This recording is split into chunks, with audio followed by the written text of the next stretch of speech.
Our story begins during a dark period for the Israelites, who were oppressed by the Philistines for 40 years. In the town of Zorah, there lived a man named Manoah from the tribe of Dan. Manoah's wife was barren and had no children. One day the angel of the Lord appeared to her and said, "You are barren and childless, but you are going to become pregnant and give birth to a son. Now see to it that you drink no wine or other fermented drink, and that you do not eat anything unclean. You will become pregnant and have a son whose head is never to be touched by a razor, because the boy is to be a Nazirite, dedicated to God from the womb. He will take the lead in delivering Israel from the hands of the Philistines." Excited and amazed, the woman ran to tell her husband about the angel's message. Manoah prayed to the Lord, asking him to send the angel again to teach them how to bring up the boy. God heard Manoah's prayer, and the angel returned. Manoah asked the angel, "When your words are fulfilled, what is to be the rule that governs the boy's life and work?" The angel reiterated the instructions. Manoah's wife must do all that he had commanded her. Soon after, Manoah's wife gave birth to a son, and they named him Samson. As Samson grew, the Lord blessed him, and the Spirit of the Lord began to stir him while he was in Mahaneh-dan, between Zorah and Eshtaol. As a young man, Samson went down to Timnah, where he saw a Philistine woman. He returned home and told his parents, "I have seen a Philistine woman in Timnah. Now get her for me as my wife." His parents were dismayed that he wanted to marry a Philistine, asking, "Isn't there an acceptable woman among your relatives or among all our people? Must you go to the uncircumcised Philistines to get a wife?" But Samson insisted, "Get her for me. She's the right one for me." His parents did not know that this was from the Lord, who was seeking an occasion to confront the Philistines. On his way to Timnah, Samson encountered a young lion. The forest was dense and the path narrow when suddenly a roar pierced the air. A young lion, fierce and wild, charged at Samson. The Spirit of the Lord came powerfully upon him, and with a surge of divine strength, Samson tore the lion apart with his bare hands, as one might tear a young goat. The carcass of the lion lay in pieces, a testament to Samson's incredible strength. But he told neither his father nor his mother what he had done. Later, when he returned to marry the woman, he turned aside to look at the lion's carcass. In it he saw a swarm of bees and some honey. He scooped out the honey with his hands and ate it as he went along. When he rejoined his parents, he gave them some, and they too ate it. But he did not tell them that he had taken the honey from the lion's carcass. At the wedding feast in Timnah, Samson proposed a riddle to his 30 Philistine companions. "Let me tell you a riddle," Samson said to them. "If you can give me the answer within the 7 days of the feast, I will give you 30 linen garments and 30 sets of clothes. If you can't tell me the answer, you must give me 30 linen garments and 30 sets of clothes." "Tell us your riddle," they said. "Let's hear it." He replied, "Out of the eater, something to eat. Out of the strong, something sweet." For 3 days they could not give the answer. Now, on the 4th day, they said to Samson's wife, "Coax your husband into explaining the riddle for us, or we will burn you and your father's household to death. Did you invite us here to steal our property?" Then Samson's wife threw herself on him, sobbing, "You hate me. You don't really love me. You've given my people a riddle, but you haven't told me the answer." "I haven't even explained it to my father or mother," he replied to her, "so why should I explain it to you?" She cried the whole 7 days of the feast. So on the 7th day, he finally told her because she continued to press him. She in turn explained the riddle to her people. Before sunset on the 7th day, the men of the town said to him, "What is sweeter than honey? What is stronger than a lion?" Samson said to them, "If you had not plowed with my heifer, you would not have solved my riddle." Then the Spirit of the Lord came powerfully upon him. He went down to Ashkelon, struck down 30 of their men, stripped them of everything, and gave their clothes to those who had explained the riddle. Burning with anger, he returned to his father's home. And Samson's wife was given to one of his companions who had attended him at the feast. Later on, during the wheat harvest, Samson took a young goat and went to visit his wife. He said, "I'm going to my wife's room," but her father would not let him go in. "I was so sure you hated her," he said, "that I gave her to your companion. Isn't her younger sister more attractive? Take her instead." Samson said to them, "This time I have a right to get even with the Philistines. I will really harm them." So he went out and caught 300 foxes and tied them tail to tail in pairs. He then fastened a torch to every pair of tails, lit the torches, and let the foxes loose in the standing grain of the Philistines. Fields were ablaze, the smell of burning crops filled the air, and the cries of the Philistines echoed as their livelihood went up in flames. He burned up the shocks and standing grain together with the vineyards and olive groves. When the Philistines asked, "Who did this?" they were told, "Samson, the Timnite's son-in-law, because his wife was given to his companion."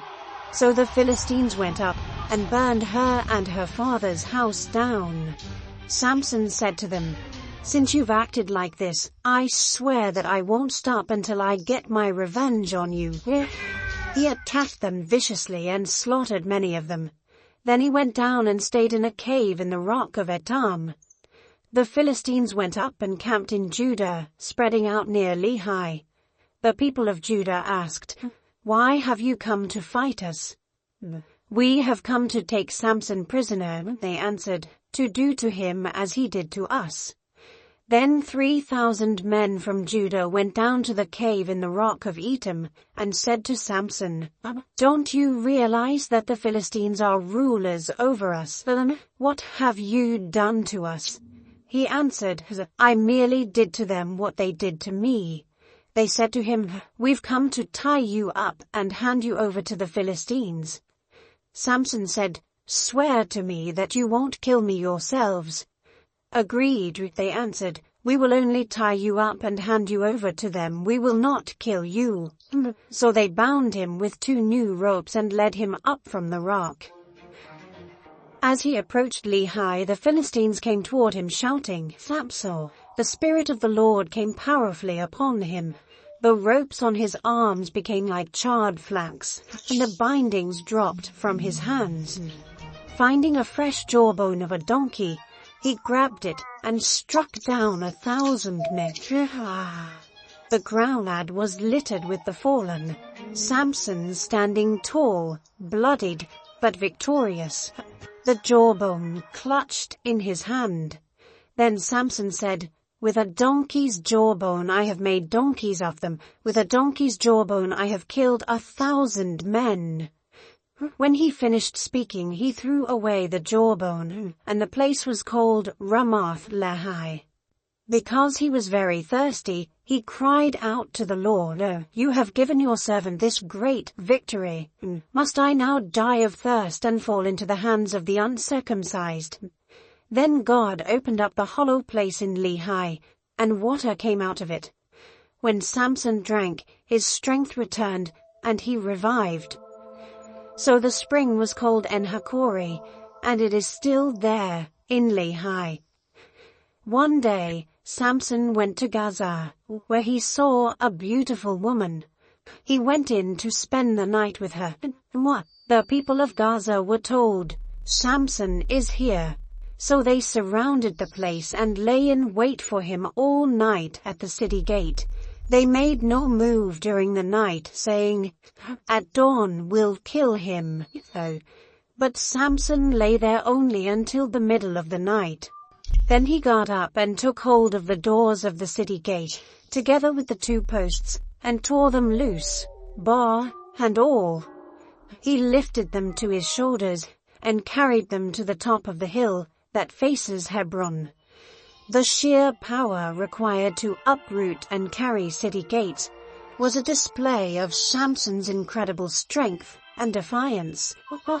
Some time later, he fell in love with a woman in the valley of Sorek, whose name was Delilah. The rulers of the Philistines went to her and said, "See if you can lure him into showing you the secret of his great strength, and how we can overpower him so we may tie him up and subdue him. Each one of us will give you 1,100 shekels of silver." So Delilah said to Samson, "Tell me the secret of your great strength and how you can be tied up and subdued." Samson answered her, "If anyone ties me with 7 fresh bowstrings that have not been dried, I'll become as weak as any other man." Then the rulers of the Philistines brought her 7 fresh bowstrings that had not been dried, and she tied him with them. With men hidden in the room, she called to him, "Samson, the Philistines are upon you." But he snapped the bowstrings as easily as a piece of string snaps when it comes close to a flame. Then Delilah said to Samson, "You have made a fool of me. You lied to me. Come now, tell me how you can be tied." He replied, "If you weave the 7 braids of my head into the fabric on the loom and tighten it with the pin, I'll become as weak as any other man." So while he was sleeping, Delilah took the 7 braids of his head, wove them into the fabric, and tightened it with the pin. Again she called to him, "Samson, the Philistines are upon you." He awoke from his sleep and pulled up the pin and the loom with the fabric. Then she said to him, "How can you say, 'I love you,' when you won't confide in me? This is the 3rd time you have made a fool of me, and haven't told me the secret of your great strength."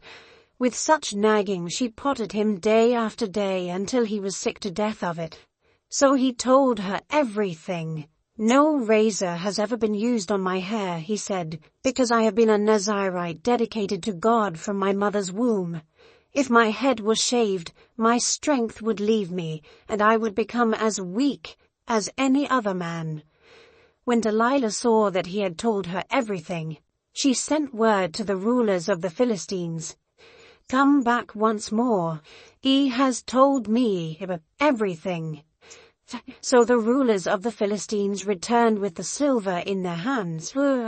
After putting him to sleep on her lap, she called for someone to shave off the 7 braids of his hair, and so began to subdue him, and his strength left him. Then she called, "Samson, the Philistines are upon you." He awoke from his sleep and thought, "I'll go out as before and shake myself free." But he did not know that the Lord had left him. Then the Philistines seized him, gouged out his eyes, and took him down to Gaza. Binding him with bronze shackles, they set him to grinding grain in the prison. But the hair on his head began to grow again after it had been shaved. Now the rulers of the Philistines assembled to offer a great sacrifice to Dagon, their god, and to celebrate, saying, "Our God has delivered Samson, our enemy, into our hands." When the people saw him, they praised their God, saying, "Our God has delivered our enemy into our hands, the one who laid waste our land and multiplied our slain." While they were in high spirits, they shouted, "Bring out Samson to entertain us," and he performed for them. When they stood him among the pillars, Samson said to the servant who held his hand, "Put me where I can feel the pillars that support the temple, so that I may lean against them." Now the temple was crowded with men and women. All the rulers of the Philistines were there, and on the roof were about 3,000 men and women watching Samson perform. Then Samson prayed to the Lord, Sovereign Lord, remember me. Please God, strengthen me just once more, and let me with one blow get revenge on the Philistines for my 2 eyes." Then Samson reached toward the 2 central pillars on which the temple stood, bracing himself against them, his right hand on the one and his left hand on the other. Samson said, "Let me die with the Philistines." Then he pushed with all his might, and down came the temple on the rulers and all the people in it. The ground shook, the walls crumbled, and the cries of the Philistines filled the air as the temple collapsed. Thus he killed many more when he died than while he lived. Then his brothers and his father's whole family went down to get him. They brought him back and buried him between Zorah and Eshtaol in the tomb of Manoah his father. He had led Israel 20 years. The life of Samson is a powerful reminder of how God can use even flawed individuals to accomplish his purposes. Samson's extraordinary strength was matched only by his human weaknesses. Yet, in the end, he fulfilled his divine mission. Through his life, we learn about the importance of faith, the dangers of temptation, and the ultimate sovereignty of God's will. Do you want your children and other families around the world to learn the Bible through animated movies? Then here's your chance to help make that happen.